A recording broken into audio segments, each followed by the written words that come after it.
Ready. Play.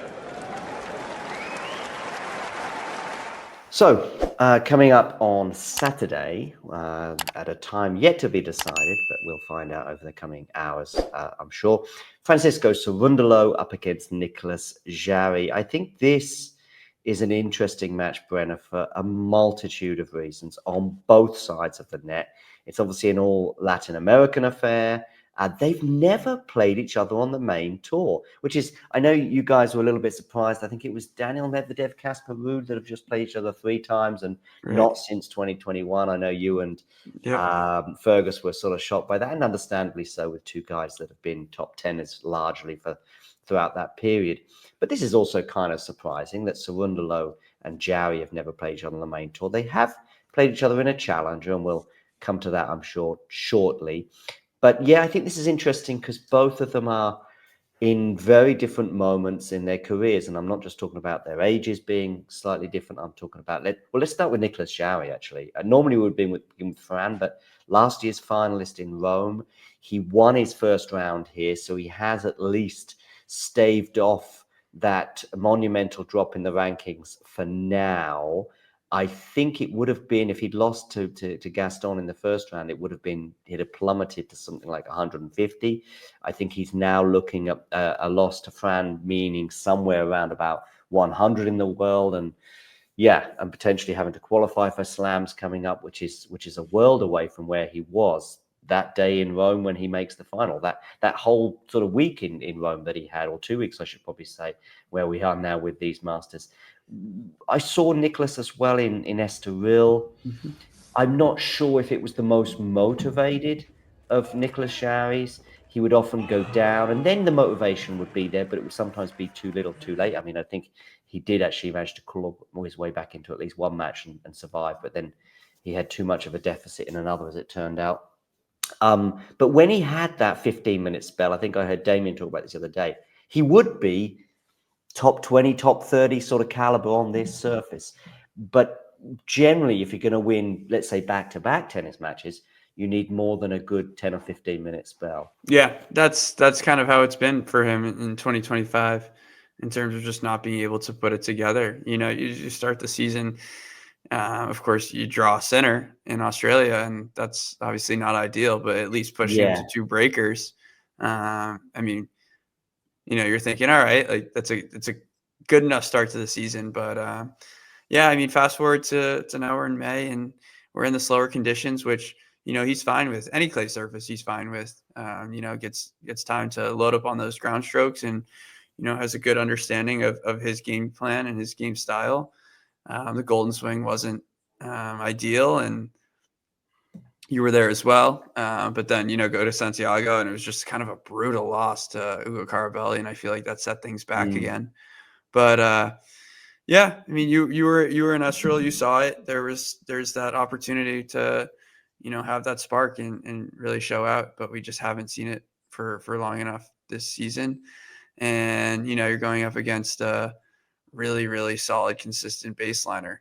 You're going to have to, find ways around it. But the only other thing, I might be rushing the gun here, but, for Cerundolo, there is, I brought it up with Sabalenka, but there's some burnout.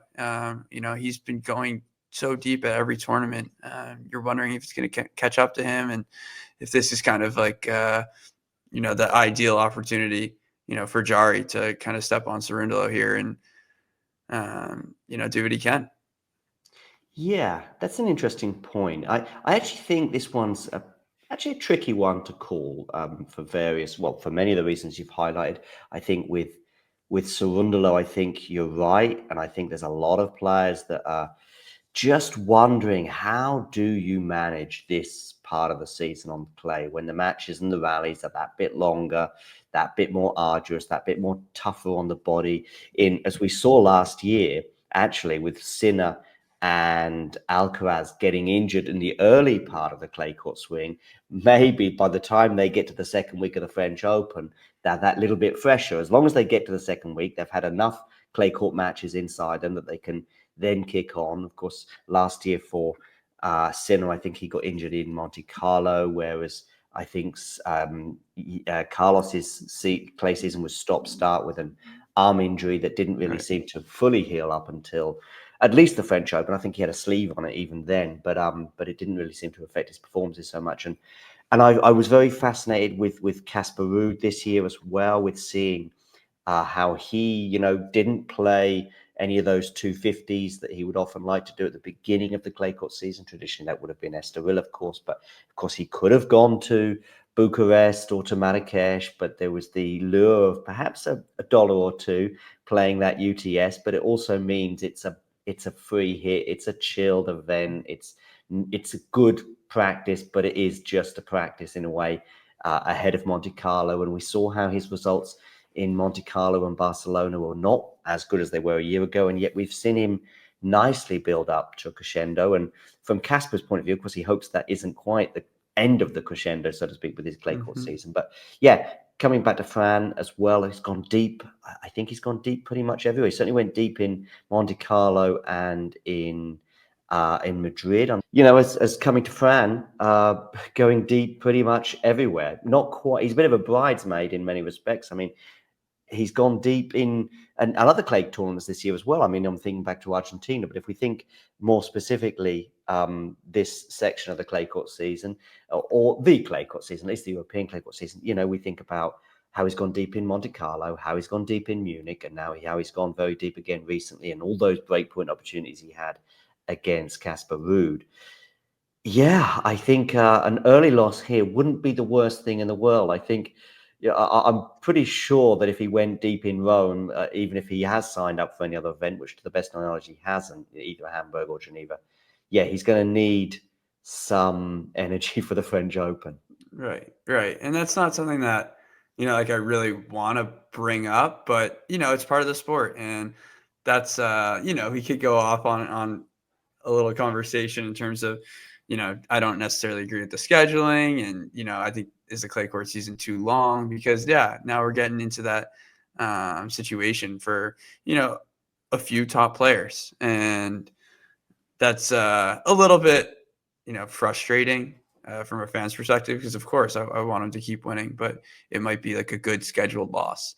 But, anyway, focus on, what we know from the ground is that, Jarry has, I don't know if it's pressure or it's just a reality, because, he does have all these points to defend, but, you might as well go out there and say, play as freely as you can and really go for it.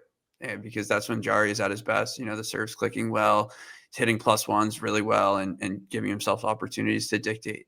And he can do that kind of against anybody. So it'll just be interesting to see the Fran. Yeah.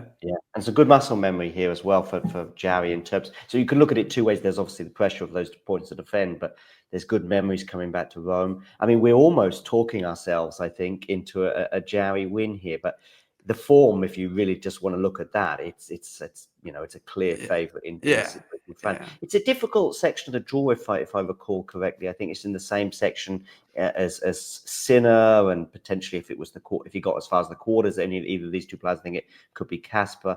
It's all in this section, which is not too dissimilar to the section that I recall Zverev had in Madrid. That was a tricky one. So in a way, even if Cerundolo was to win this match, it still might not be a long Italian Open for him. It might come. I think David Fokina is in this section as well. So there's a lot of very, very tricky opponents for either of these two players if they were to have desires on a deep run in the Italian capital. Right. Yeah. We did kind of talk. We over talked ourselves there, but yeah, I mean, if you're just looking at a level base, it's not really close, on May 8th, 2025. But which way are you going to go? Because I think it's tricky. I mean, I know we have sort of talked Jarry up and talked Fran down, but then when we dust it all down, Fran's 2025 has been phenomenally better. Yeah, and it's just the base level of Cerundolo, like it's just gotten so much better. So you kind of you at least have a base to go off of, and he's been obviously overplaying, every match, which has been awesome, and unfortunate to not get it done in Madrid. So he's it's one of those things where you're still hungry, like you haven't really crossed that line. So I think he's in that stage right now. And so, yeah, you do. If I'm predicting, yeah, Fran, maybe in 3, maybe like super tight, sets. But I think I was just saying this presents a great opportunity for Jarry, despite the draw. Yeah. I'm going to go Fran as well. And I'm also going to go 3. Because, well, the case for Jarry, I think we've made it as strong as we possibly could. I'm just looking at some of the losses that Fran has had this year, to Rude, to Shelton. This is obviously working back to Alcaraz. Actually, okay, he didn't have that deep a run in Monte Carlo. My bad. I just remember him playing Alcaraz and thinking it was a deep run, but nevertheless, that was 3 Yeah. sets. And yeah, and before that, Dimitrov in Miami. Of course, he's a bit of a bridesmaid. I mean, look at this. I mean, he's getting to semi-final in Madrid, semi-final in Munich, quarter-final in Miami, quarter-final in Indian Wells, semi-final in Santiago. That's a not the best loss, I don't think, of this year, losing to Jetta there. Quarter-final in Rio to Muller, of course, got to the final in the end. By the way, just coming back to Jarry in Rio, I do remember him having a match point as well against Comisania. Yep. Losing, of course, that final to João Fonseca, where, again, Cerundolo, probably the best version of himself, didn't quite turn up in that final, just like it had been in his previous final. But yeah, he's pretty consistent, and he goes deep most tournaments where he's at, especially when the conditions suit him. I think slow clay, but clay in general. Although, funny enough, Miami's often been a good hunting ground for him in the past, where I think he's made the semi-final in the past, and this year got to the quarters, which is pretty much the sort of opposite of slow clay in so many ways. We look at slow clay court players such as Iga, such as maybe Carlos as well, and they end up excelling in Indian Wells. Rafa, of course, especially as well. And yet, for whatever reason, Fran has enjoyed Miami. But yeah, 3 sets for Fran, right? Yes, sir. All right. Well, that wraps that up. Yeah, and therefore, Nicolas Jarry, yeah, the plummet that we fear may well come to fruition. If you enjoyed this video, make sure you hit that like button. Don't forget to subscribe and click that notification bell so you don't miss out on all things tennis.